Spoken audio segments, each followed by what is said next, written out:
Chapter 34 Hematologic Problems. Anemia is a lack of red blood cells, and these are used to transport the oxygen from the lungs to the systemic tissues, and then to return carbon dioxide from the tissue to the lungs for excretion. And it can come from many different causes, everything from iron deficiency, B12 deficiency, or folate deficiency, or it could be due to a decreased production or even blood loss. Anemia would have many different manifestations. It could appear as pallor due to the decreased hemoglobin and decreased blood flow to the skin. It could also present as jaundice due to the increased concentration of bilirubin, and also cause itching in the patient due to the increased serum and bile salt concentrations.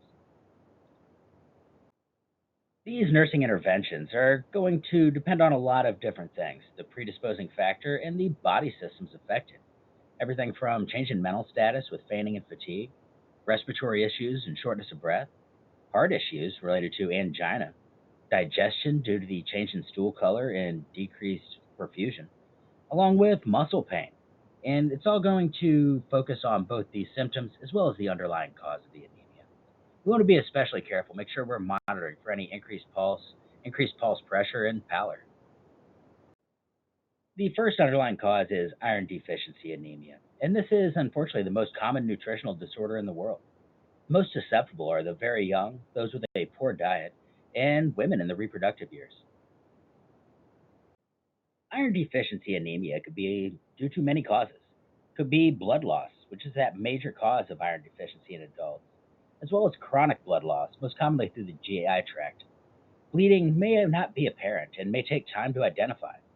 It may also appear in postmenopausal bleeding, chronic kidney disease, and dialysis that may also contribute.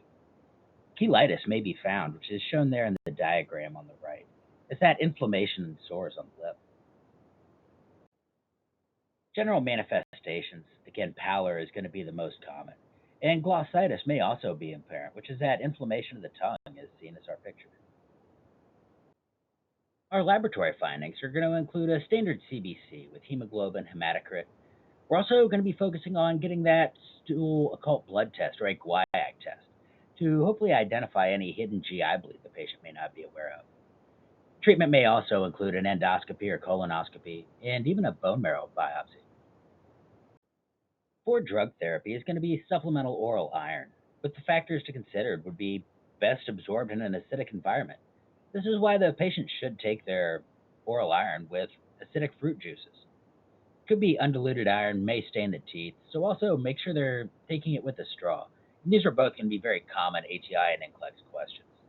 It should be diluted and drank through a straw, and side effects are teaching the patient to report black stools.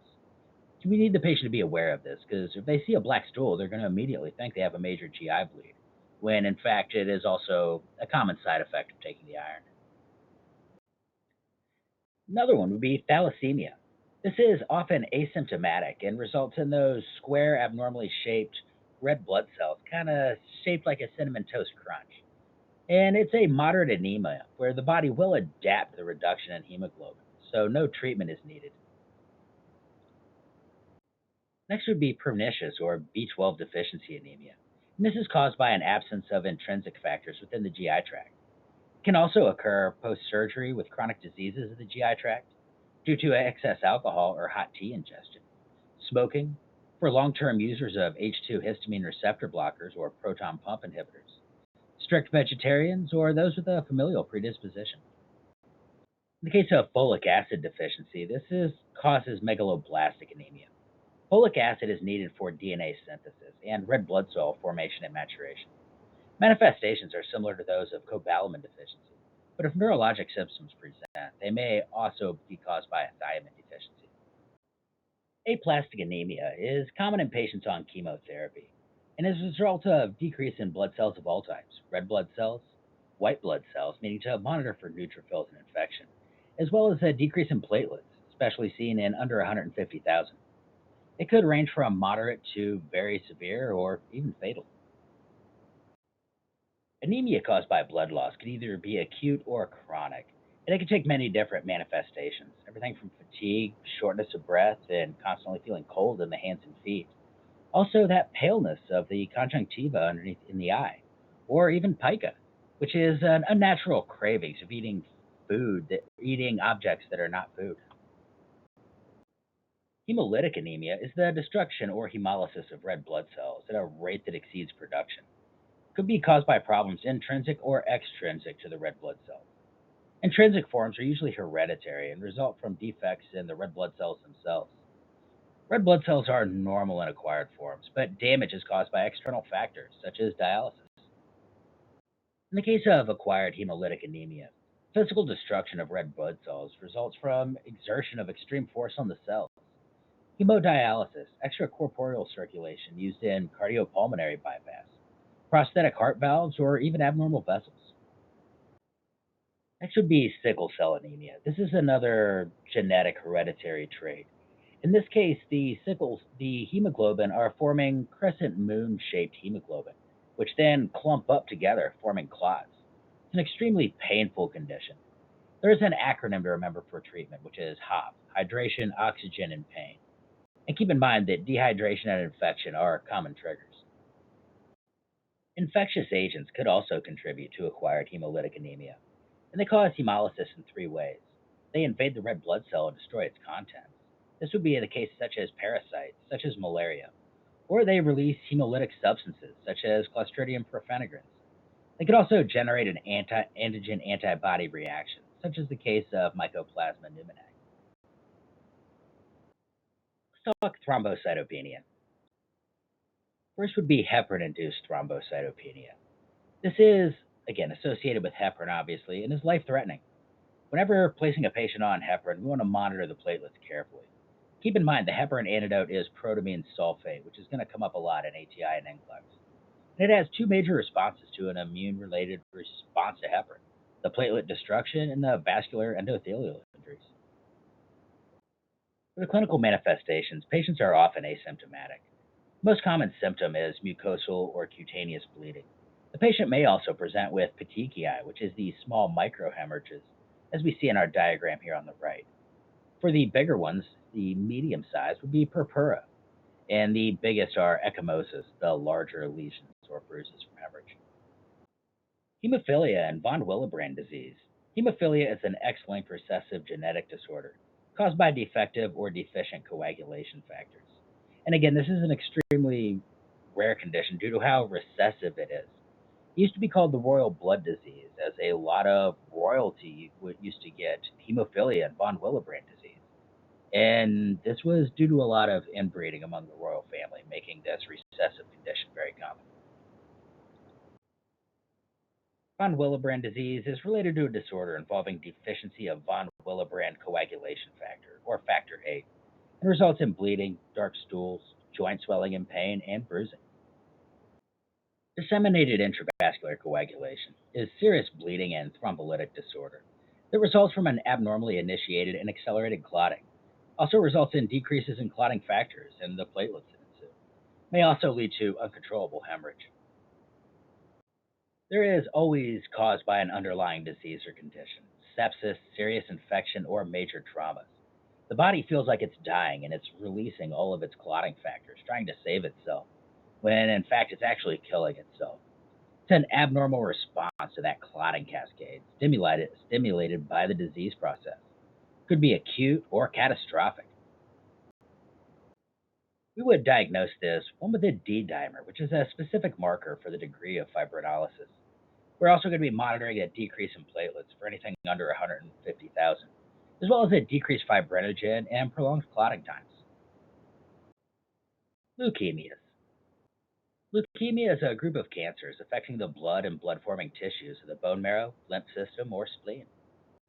There is no single cause, though a combination of genetic and environmental influences could be at play. Oncogenes or abnormal genes that can cause many types of cancers. It could also be due to chemical agents, chemotherapy agents, viruses, radiation. Immunologic deficiencies have also been associated with the development. Leukemia is classified based on the type of white blood cell. It could be acute lymphocytic leukemia, acute myelogenous leukemia, chronic myelogenous leukemia, or chronic lymphocytic leukemia.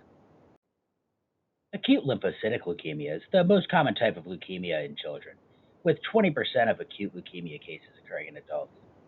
Immature, small lymphocytes proliferate within the bone marrow. Most are of B cell origin. On the other hand, acute myelogenous leukemia accounts for 25% of all leukemias and is 80% of all acute leukemias in adults. It has an abrupt, dramatic onset with serious infections or abnormal bleeding and is characterized by uncontrolled proliferation of myeloblasts, hyperplasia of the bone marrow, and can cause petechia, fatigue, and weight loss, which are major symptoms to be aware of. On the other hand, chronic myelogenous leukemia is an excessive development of neoplastic granulocytes within the bone marrow, and they move into the peripheral blood in massive numbers and infiltrate the liver and spleen. And finally, chronic lymphocytic leukemia is the most common leukemia in adults. It results from the production and accumulation of functionally inactive but long lived, mature appearing lymphocytes. It has B cell involvement, though also has lymphocytes infiltrating bone marrow, spleen, and liver, and results in lymphadenopathy throughout the body. One potential treatment is hematopoietic stem cell transplantation. It has the goal of eliminating all leukemic cells using combinations of chemotherapy with or without total body irradiation.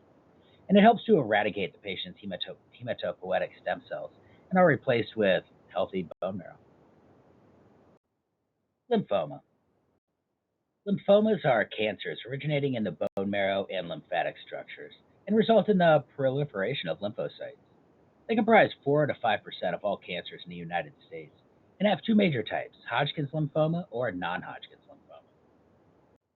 Hodgkin's lymphoma, also known as Hodgkin's disease, makes up about 10% of all lymphomas. It's a cancerous condition with proliferation of abnormal giant multinucleated cells, also called Reed Sternberg cells, that proliferate in the lymph nodes. It is also more survivable than non Hodgkin's lymphoma. Non Hodgkin's lymphoma. This is characterized by a level of differentiation of the cell origin and the rate of cellular proliferation. It has an immunophenotype with cell surface markers and is usually the worse prognosis than Hodgkin's. Multiple myeloma is a condition in which cancerous plasma cells proliferate in the bone marrow and destroy the bone. It accounts for 1.8% of all cancers, 1% of which are hematologic cancers, and occurs between the ages of 65 and 74. Multiple myeloma develops slowly and insidiously. The skeletal pain is a major manifestation, originating in the pelvis, spine, and ribs, and results in increased protein and calcium levels due to the bone destruction. And that's going to be a key lab you'll see come up a lot in ATI and NCLEX. If you have a patient with unknown bone pain or sudden increase in protein and calcium levels, that's usually what they're cueing you in on. This is a result because diffuse osteoporosis develops. And as that multiple myeloma breaks down the bone, it's causing pain and releasing protein and calcium into the bloodstream. That calcium loss from the bone causes hypercalcemia, which leads to renal, GI, and neurologic manifestations. You may also see serum hyperviscosity that leads to cerebral, lung, renal, and other organ dysfunction. Multiple myeloma is seldom cured, but treatment can relieve symptoms, produce remission, and prolong life. The goals of management include controlling the pain and preventing pathologic fractures. And wrapping up, let's talk about blood transfusions. This is going to be something you're going to do a lot, and you really need to adhere to protocol closely when anytime you're giving blood. Our step one, we got to establish baseline vitals and stay with the patient for 15 to 30 minutes to watch for reaction. Some of the key factors you'll get tested on. 4 hours is going to be the max time that a unit of packed red blood cells can hang.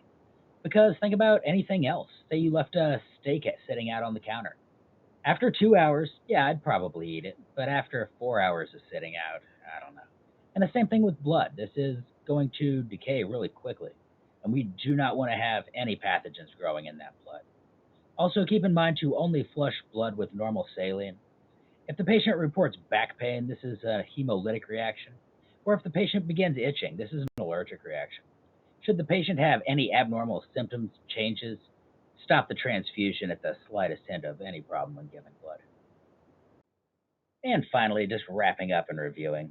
Keep in mind, iron deficiency anemia, make sure you're encouraging acidic fruit juices with oral iron. And also teaching the patient to increase red meat. And also advising this can cause black stools and staining of the teeth. That black stools especially, 'cause you don't want the patient thinking they've developed a massive GI bleed. In the case of pernicious anemia, that's a lack of B12 that we're going to supplement with nasal B12 or even IM B12. For folic acid anemia, this is going to be especially pertinent in pregnancy and can cause neural tube defects that start. We need to make sure the patient's starting this 3 months before pregnancy, if possible. In the case of aplastic anemia, this is bone marrow not making red blood cells and is very common and secondary to chemotherapy. Sickle cell anemia, that's the genetic condition with the crescent moon shaped hemoglobin. Remember the acronym HOP: hydration, oxygen, and pain. Not to be confused with thalassemia. That's the genetic condition where you're getting the square wavy shaped hemoglobin. And finally, hemolytic anemia. That's the destruction of red blood cells faster than they can be produced. But anyway, that's all we got for this chapter. I'll see you in the next slides.